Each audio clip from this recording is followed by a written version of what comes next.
I recently was meeting with a team of incredibly dedicated professionals, nurses, advanced practice professionals, medical doctors. They care for the most ill of little patients at very demanding times.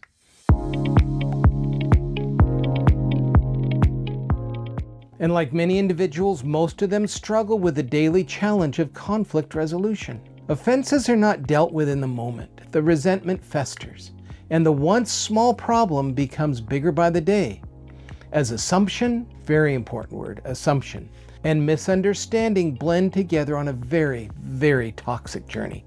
Most of us have been on that journey at one point in our lives and in our careers. I'm Carl Piester, and for more than 3 decades, I've worked with leaders, teams, and organizations as they navigate pressure, complexity, and conflict, especially in environments where the stakes are high and the work truly matters.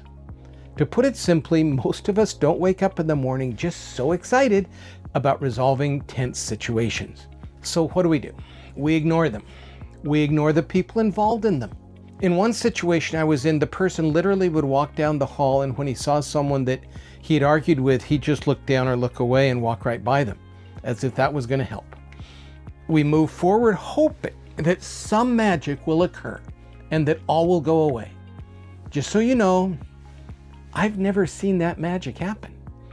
It usually never, ever goes away on its own. What this team and I worked on for a good hour of our 2-hour meeting were some simple steps that allow the door to resolution to open little by little.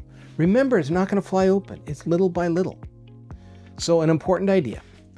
Conflict worsens when we want to make sure the other person knows how wrong they are and how right we are. Now, let's say that again.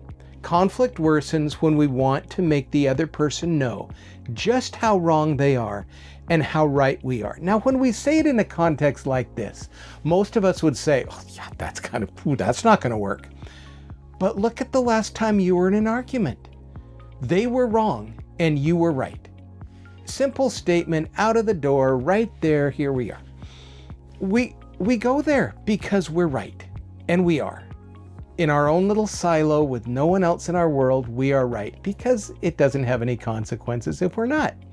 But go out of that little silo and this can get us in real hot water real fast. We listen to react and not to understand. We want them to say something just so we have a little toehold so we can blow them out of the water. Not a good part to be. Since you are the only person you can control, you have to understand the long game and realize that the other person is rarely going to jump to your side of the argument and abandon their point of view. It's just not going to happen. Again, when we say it like this, it's, well, yeah. But how many times do you lock in with somebody and again, like we said earlier, they're just wrong. And if they would just listen to you, they would see how wrong they are. And we get wrapped up and our emotions go higher and higher and the problem gets worse and worse and we wonder what's going on. Well, what's going on is people aren't going to just jump to your point. Remember the wonderful phrase to start, people listen when they have been listened to. We've said it in other videos of people don't hear until they've been heard. So people listen when they've been listened to. Now let's review some simple suggestions that I shared with this team that can start the process for you. Step 1, the simple question or request of tell me more. And then make sure you let them tell you without commenting or saying your part. Listen well. Take notes. Remember, you'll have your turn to talk if needed, but the time is not right now. When you ask somebody, tell me more, and about 3 breaths in, they're thinking, he's just using this as ammunition, that conversation is going to shut down really fast. This is so important. People notice when they're being listened to or when they're being patronized. There's a radar. I'm not sure where it comes from, but they know. You cannot listen while developing your own agenda and response. Let's say that again. You cannot listen while developing your own agenda and response. Step 2. Once you sense that their story might be concluding, the next phrase could be, what else do I need to know? Not, is there anything else, but what else do I need to know? The former is a yes or no question. Is there anything else? They'll probably say no. But if you say, what else is there? Then they will probably come up with something. Then again, let them have the space to think and respond. Now, don't be afraid of the silence. We're all afraid of silence. It's been 30 seconds since they said something. Don't be afraid of it. Let them think. Just sit with the silence. Don't interrupt simply because silence makes you nervous. There's a phrase that one of my teachers in grad school, one of my professors taught me, whoever's most nervous speaks first. Respectfully listen to the silence. Let them think. Step 3. When they have stated their point of view, then is the time to verify how good your listening has been.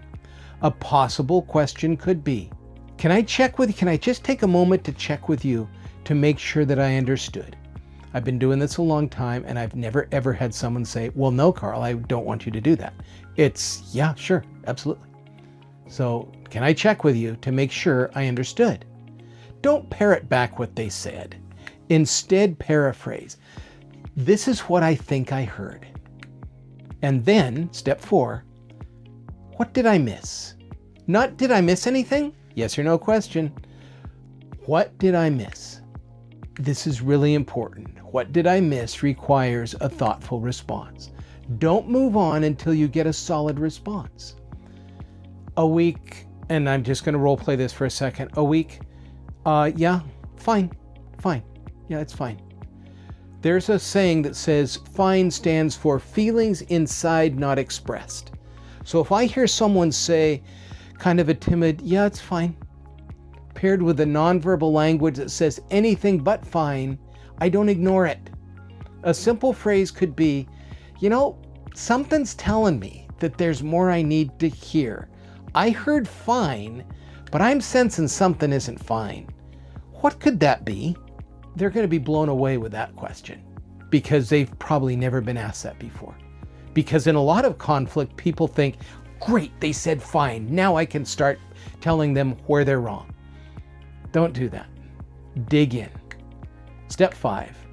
Once it's clarified what's not fine, then and only then can you move into what would you like the next step to be?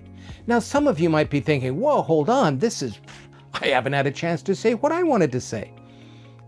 Exactly the point. You haven't. Because what do you know what to say until you know what they've been thinking?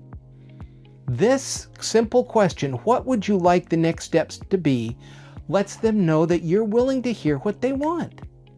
In earlier steps, you may have already heard what they want to say. In that case, you might say, I think I heard you say you'd like to see X, Y, or Z. Did I get that right? Anything else you want to add? So let's summarize these steps. First, invite the other person to share by simply saying, tell me more, and then listen without interrupting or preparing your response. Take good notes. Second, create space by asking, is there anything else I need to know? And there's another way to phrase it because that could be seen as a yes or no question. What else do I need to know? I would go with that one and allow silence to do its work. Third, check your listening by saying, can I make sure I understood, and then paraphrase what you heard. Fourth, deepen the conversation with the question, what did I miss? And stay with it until your gut tells you you've received a genuine response. And finally, only after all of that, ask, what would you like the next step to be? So the conversation can move forward with clarity. These steps are simple, but they're not easy. But as you practice them consistently, they will change how conflict unfolds for you.